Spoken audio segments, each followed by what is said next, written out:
وانا مش عايز بقى اخوض في حاجه مش عارف الكابتن جمال عبد الحميد لو انا اتكلمت فيها. ايه؟ لا ما تقولش.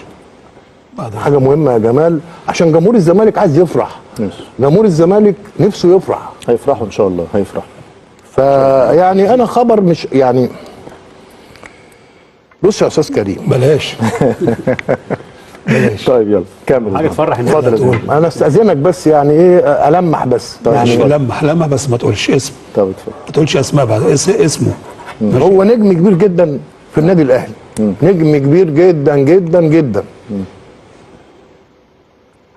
قاعد بقاله كام يوم بيخلص في الزمالك. معلش يا جمال معلش بص ماشي. انا اسف انا حتى ما استاذنتش المستشار. ماشي. واخد بالك انما اصل في حاجات بقى ايه